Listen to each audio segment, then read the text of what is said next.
secara pribadi terhadap rentetan acara hal ini ya.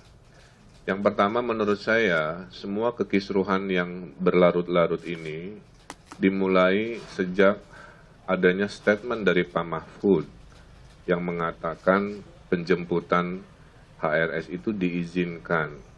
Disitulah menjadi tafsir dari ribuan orang yang datang ke bandara, ya, selama tertib dan damai boleh, maka terjadi kerumunan luar biasa. Nah, sehingga ada tafsir ini seolah-olah ada diskresi dari Pak Mahfud kepada PSBB di Jakarta, PSBB di Jawa Barat, dan lain sebagainya. Dalam Islam, adil itu adalah menempatkan segala sesuatu sesuai dengan tempatnya. Jadi, beliau juga harus bertanggung jawab. Tidak hanya kami kepala daerah yang dimintai klarifikasinya. Ya. Jadi semua punya peran yang perlu diklarifikasi. Berikutnya, kalau Gubernur Jawa Barat diperiksa, DKI diperiksa, kenapa peristiwa di bandara tidak diperiksa? Berarti kan harusnya bupati tempat bandara yang banyak itu, gubernurnya juga harusnya mengalami perlakuan hukum yang sama seperti yang saya alami sebagai warga negara yang baik, kan begitu. Ini kan tidak terjadi, ya. Jadi itu juga pertanyaan, ya. Kita kan negara hukum yang mengedepankan ketaatan dan kesetaraan di mata hukum sama.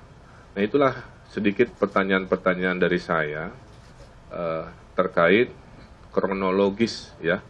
Dan akibatnya apa ya? Akibatnya kita mengalami sendiri, ada jabatan yang hilang, ya, ada peristiwa-peristiwa yang berlanjut.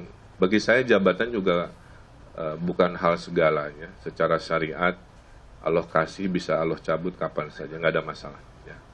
Nah, berikutnya saya sampaikan, kalau kita bicara proporsi hukum, maka kita gunakan undang-undang. Undang-undang di Indonesia pemerintahan daerah itu, Jawa Barat itu adalah daerah otonom, beda dengan Jakarta daerah khusus. Ya, kalau Jakarta wali kotanya diangkat oleh gubernur, diberhentikan oleh gubernur. Kalau Jawa Barat dan provinsi di luar Jakarta itu bupati wali kotanya dipilih rakyat, tidak bisa disanksi, diberhentikan oleh gubernur. Ya, itu harus dipahami kepada yang suka membanding-bandingkan. Berikutnya, dengan sistem otonomi daerah ini, maka acara lokal itu tanggung jawab pemerintah lokal. Ada ribuan acara setiap tahun di Jawa Barat yang tidak perlu dilaporkan ke gubernur karena memang bukan kewenangannya. Nah, acara di Megamendung itu dalam opini saya adalah acara lokal. Jadi tanggung jawab secara teknis adalah Kabupaten Bogor dan Satgasnya. Menjadi tanggung jawab provinsi jika terjadi dua kondisi. Jika Satgas di kabupaten sudah tidak sanggup, baru provinsi masuk.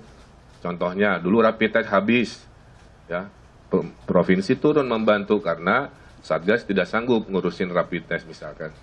Kedua, jika acara itu ada di perbatasan, misalkan antara Bogor Cianjur, ya, Bogor Sukabumi, nah itu baru provinsi. Nah, acara Megamendung kan tidak masuk kriteria dua tadi, dia acara lokal. Maka secara teknis, tanggung jawab teknis itu ada di Satgas dan Kabupaten Bogor.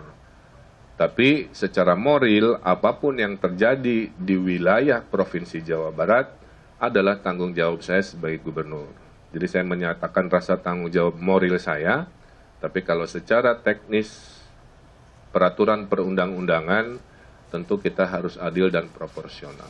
Itulah kenapa saya selalu taat hadir pada kebutuhan dari kepolisian. Terakhir dari saya menyikapi maraknya massa pendukung HRS atau FPI ke Polres-Polres, saya himbau kita mengedepankan dialog, kita mengedepankan penyampaian aspirasi secara damai. Jadi saya himbau warga di seluruh Jawa Barat untuk menahan diri, serahkan semuanya kepada proses hukum.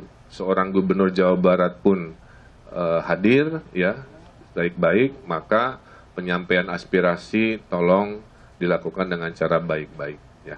Sehingga Jawa Barat yang juara lahir batin kondusif kita jaga, walaupun ada tafsir-tafsir yang berbeda terhadap apa yang sedang terjadi dalam proses hukum ini. Mudah-mudahan itu bisa dipahami. Saya himbau tidak usah mendatangi lagi Polres-Polres, ya. Kita ikuti saja karena itu kewenangannya ada di pemerintah pusat, sudah ditarik ke Polri pusat dan sebagainya. Kita ikuti dan kita yakini bahwa hukumlah yang akan menentukan keadilan secara proporsional.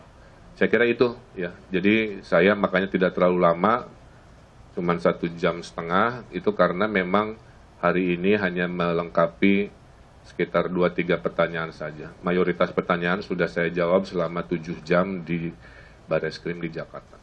Saya kira itu.